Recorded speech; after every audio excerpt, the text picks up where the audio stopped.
तुम्ही बघत आहात जनमत मराठी। नाशिक जिल्ह्याच्या सिन्नर तालुक्यातील पंचाळे येथील केंद्र सरकारच्या जलजीवन योजनेत महाभ्रष्टाचार झाल्याचे उघडकीस आले असून योजना चालू होण्यापूर्वीच येथील पंचाळे ग्रामपंचायतीला वीज महामंडळाने 1,21,240 रुपयांचे बिल दिल्याने ग्रामपंचायत व ग्राहकांमध्ये भीतीचे वातावरण निर्माण झाले आहे।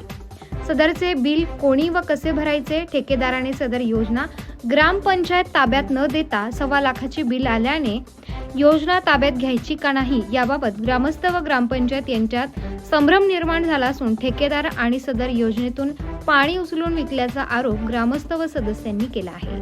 जल जीवन मिशन पंचाळ्याची ही जी योजना आहे 2 वर्षापासून काम चालू आहे, पण अद्यापर्यंत पंचाळ्याला कुठल्याही नळाला आणि कुठेही पाणी आलेलं नाही। पूर्ण ही योजना ठप्प झालेली आहे। गावामध्ये ज्या टाक्या बांधल्या, वाडी वस्त्यावर ज्या टाक्या बांधलेल्या आहे त्या टाक्यामध्ये पाणी येत नाही।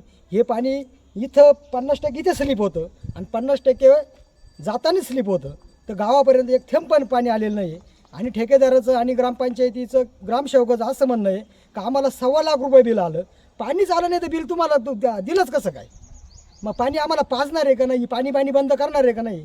केंद्र शासनानं जर एवढी मोठी योजना दिली असेल तर मग ही ग्रामपंचायत, हे प्रशासन, हे शिओ व्हिडिओ का कोण असेल, व्हिडिओ हे काय करतात? तर आम्हाला पाणी कधी पाजणार योजनेचं? आणि ह्या योजनेचा भ्रष्टाचार एवढा मोठा झालेला आहे, तो भ्रष्टाचार झाल्यामुळं आमच्या गावामध्ये पाणी येत नाही। तर याची चौकशी करावा। चौकशी जर नाही केली तर आम्ही ग्रामस्थ त्या पाण्याच्या टाकीवर उपोषणाला बसणार आहे, आमर उपोषणाला। आता एप्रिल महिना संपून आता मे महिन्याच्या वाटचाल चालू होणार आहे उद्यापासून। तर एवढी भीषण परिस्थिती निर्माण झालेली आहे। टँकरचे प्रस्ताव शासन मान्य करीत नाही आणि ग्रामपंचायतीनं याच्यावर कुठल्याही काही ठोस उपाययोजना केलेली नाही। तर आता ग्रामपंचायत याच्यावर काय करणार आहे? लोकांना पाणी पाजणार आहे, नाही पाजणार मे महिन्यामध्ये? आता मे महिन्यामध्ये लोकांनी कुठं जायचं पाणी प्यायला? तहसीलवर जायचं का, कुठं जायचं का, कसं पाणी पाजणार? याचं उत्तर आता प्रशासनानं आम्हाला दिलं पाहिजे।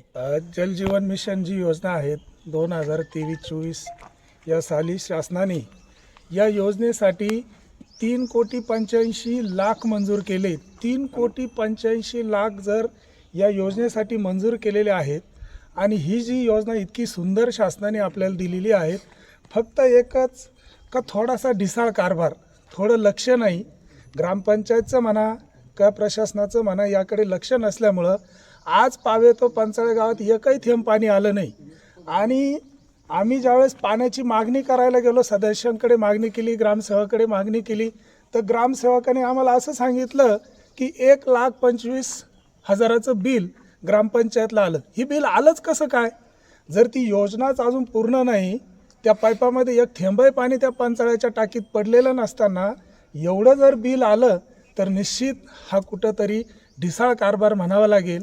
आणि या ढिसाळ कारभाराच्या पाठीमागं संपूर्ण जी काही योजनेचे जे काही कर्मचारी असतील, जे काही सदस्य असतील ग्रामपंचायतचे, या योजनेचे जे काही मेन ठेकेदार असतील, यांनी त्याकडे लक्ष दिलं पाहिजेत।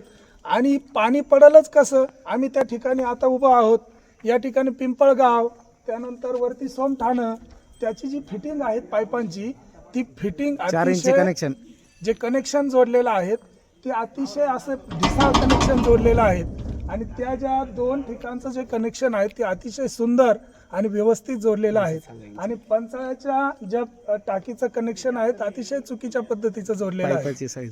आणि असं जर कनेक्शन चुकीचं जोडलेलं असेल, इथं 2.5चं कनेक्शन जोडलेलं आहे आणि तिकडं 4 इंचीचं कनेक्शन जोडलेलं आहे। असं जर कनेक्शन जोडलं तर पाणी कसं काय येईल? त्यामुळं प्रशासनाला हात जोडून विनंती आहे, गावाला आता मे महिना चालू झाला आहे, मागच्या गेले 15 महिन्यापासून गाव पाणी करतंय, वाडी वस्त्यावर पाणी नाहीत, तर या पाण्यासाठी ही योजना व्यवस्थित होण्यासाठी तुम्ही काय करणार? ग्रामपंचायत सरपंच असतील, उपसरपंच असतील, सर्व सदस्य असतील, यांना हात जोडून विनंती आहे का तुम्ही कृपया याकडे लक्ष द्या आणि ही योजना सुरळीत जबाबदारी न्याय